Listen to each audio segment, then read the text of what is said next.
रहीम, आज हम डिस्कस करने जा रहे हैं डिसऑर्डर्स ऑफ गट। हमारे डाइजेस्टिव ट्रैक में जो भी डिसऑर्डर्स आते हैं उनमें से कुछ हम स्टडी करेंगे। पहले नंबर पर है डायरिया। डायरिया एक ऐसी कंडीशंस को कहते हैं जब आपके एनस से फ्रीक्वेंट वाटर लाइक सब्सटेंस जब इरेगुलर मूवमेंट की वजह से बावेल की मूवमेंट जब इरेगुलर हो, उसकी रीज़न की वजह से आपकी एनस से फ्रीक्वेंट 1 से 2 मरतबा, 2 से 3 4 मरतबा जो है ना वाटर आप जो है ना इजेस्ट करें, उसको आप बाहर निकालें, तो इस कंडीशंस को हम क्या कहते हैं? डायरिया कहते हैं। ये क्यों होता है इस कंडीशन में और कौन कौन से सिम्टम्स है? इसमें आपके एब्डोमिनल क्रैम्प्स, आपके पेट में जो है ना वो क्रैम्प्स आना, नाज़िया। नाज़िया का मतलब है जब आप जो है ना उल्टी कर रहे हैं और वॉमिटिंग कर रहे हैं तो वॉमिटिंग वाली फीलिंग आना, आपको बुखार होना, ये आपकी बॉडी में कमज़ोरी जो है ना वो महसूस होना, ये कुछ इसके जो है ना वो काजेज़ हैं। It occurs when required water is not absorbed in the blood from colon। ये इस वजह से होता है कि जब आपकी कॉलोन से वाटर जो है ना वो एब्जॉर्ब ना हो। मेन काजेज़ क्या हैं इसके? Adequate safe water. आपकी वाटर जो है ना वो इन्फेक्टेड वाटर आपने पिया, उसमें बैक्टीरियल इन्फेक्शन था या वायरल पॉइजनिंग हुई थी, उसमें वायरस था, बैक्टीरिया था, तो जनरली ख़राब पानी पीने की वजह से ये होता है। और कह रहा है कि इन मेल न्यूट्रिटेड इंडिविजुअल्स, वो इंडिविजुअल्स जिसमें नशोनुमा की कमी होती है, डायरिया जो है उनमें सीवियर डिहाइड्रेशन काज कर सकता है। उसके बॉडी से तमाम ज़्यादा पानी को जो है ना वो बाहर निकाल सकता है। उनकी बॉडी को डेथ, लाइफ थ्रेटनिंग जो है ना वो डेथ थ्रेट्स भी का जो है ना वो करवा सकता है। तो कंट्रोल डायरिया को कंट्रोल करने का तरीका ये है कि आप पानी ज़्यादा पिएं और उसके अलावा पानी में साल्ट्स और अदर न्यूट्रिएंट्स की अमाउंट जो है ना वो पूरी हो। जैसे कि हम ओआरएस पे जो है ना वो देते हैं, ORS oral rehydrating salts. ORS का फुल फॉर्म क्या है? Oral rehydrating salts. और ये एक फार्मूला है जिसमें आपकी डायरिया को ट्रीट करने के लिए ये हम इस्तेमाल करते हैं। उसके बाद हमारे पास है कंस्टिपेशन। कंस्टिपेशन क्या है? एक ऐसी कंडीशंस हैं जिसमें आपके फीसेस, जो आप वाशरूम जाते हैं और सुबह को जो आप फीसेस या कभी भी आप फीसेस जो है ना वहाँ पुट आउट करना जाते हैं, बाहर एडजस्ट करना जाते हैं, तो वो क्या होते हैं? हार्ड होते हैं, सख्त होते हैं, उसमें पानी का कंटेंट बहुत कम हो जाता है। तो उसकी वजह से वो आपके एनस से निकलता नहीं है। निकलता है तो उसमें बहुत आपको तकलीफ़ होती है। एलिमिनेशन में आपको क्या होती है? बहुत तकलीफ़ होती है। Main cause of extensive constipation क्या है? आपका पानी extensive absorption of water through colon. आपका कोलन जो है ना वो बहुत ज़्यादा पानी निकाल लिया फीसेस से। जब कोलन बहुत ज़्यादा पानी निकाल लेगा फीसेस से तो वो आपके फीसेस जो है ना वो हार्ड हो जाएंगे। उसके अलावा डाइटरी फाइबर का इस्तेमाल ना करना। आपने जो भी फूड खाया है वो फूड सारा का सारा आपकी बॉडी जो है ना वो क्या कर लिया है? डाइजेस्ट कर लिया है। डाइजेस्ट करने के बाद जो है ना वो आपकी बॉडी एब्जॉर्व कर लिया है।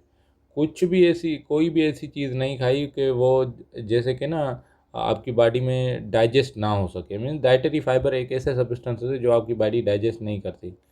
तो इसकी वजह से क्या होता है कि बॉडी जो है ना वो उस फीसेस से सारा का सारा न्यूट्रिएंट्स जो है ना वो एब्जॉर्ब कर लेती है। उसके अलावा वाटर भी एब्जॉर्ब कर लेती है।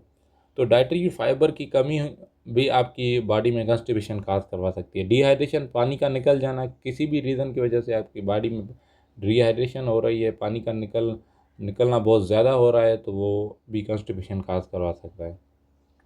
कुछ मेडिसन्स जैसे कि कैल्शियम, आयरन या एल्यूमिनियम जैसे कि मेडिसन आप लेते हैं, उनमें ज़्यादा होने की वजह से ये भी कॉन्स्टिपेशन काज करवा सकता है।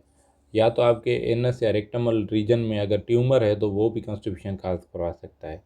कॉन्स्टिपेशन को कैसे ठीक किया जाता है कि अगर आप अपनी डेली लाइफ की डाइट वगैरह को चेंज करें और उसके अलावा एक्सरसाइज हैबिट में करें, और उसके अलावा यूज़ लेग्जेटिव। लेग्जेटिव ऐसे सब्सटेंसेस को कहते हैं जो कि आपकी बॉडी में कंस्टिपेशन को रोकते हैं।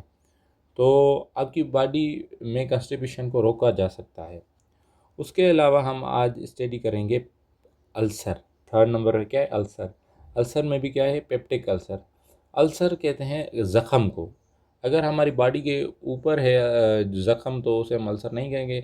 सेम ही पैटर्न पर अगर अल्सर आपकी बॉडी के अंदर है तो उसे हम पेप्टिक अल्सर कहते हैं।